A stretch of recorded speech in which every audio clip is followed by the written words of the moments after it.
Umugambi Jambere ni umugambi wo gufasha impunzi kwiteza imbere biciye mu mabanki akorera muri iki gihugu.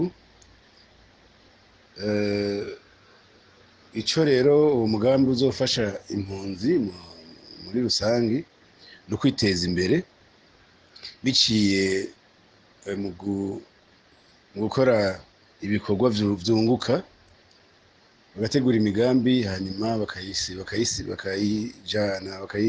amabanki akorera muri iki gihugu, hanyuma nayo akiga uwo mugambi akaraba yuko yobuha ingurane.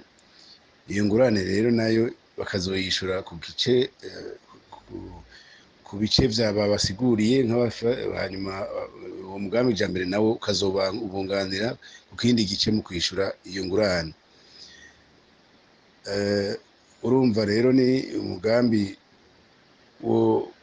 uje gufasha wifashije kuko ubanza gukora hanyuma ukerekana yuko uriko urakora ibintu bitanga inyungu kugira ngo ushobore kubaho neza utariko urasegerereza, hanyuma uwo mugambi nawo ukakunganira mu kuguha amafaranga yo gukora kandi bakagukurikirana mu vyo uriko urakora kugira barabe yuko ata ruhombo ruzojamwo.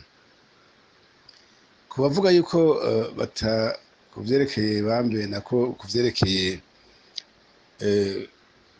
ubwishingizi, kuvuga ingwati, kuko murazi yuko iyo ufashe ideni muri banki basaba ingwati, ivyo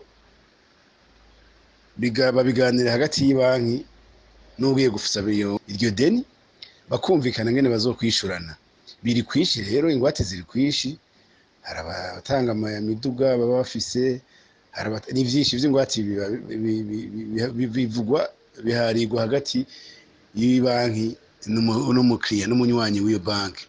Ivyo rero bokwegera amabanki bakoreramwo bakorana, hanyuma bakabiganira kuko barazi yuko amafaranga y'umugambi Jambere bamaze kuyasinyira muri ayo mabanki, kandi nibaza ko nabo nyene batokwifuza yuko ayo mafaranga yobajana batayungutseko, kuko murazi ko ibanki idandaza hanyuma ikunguka.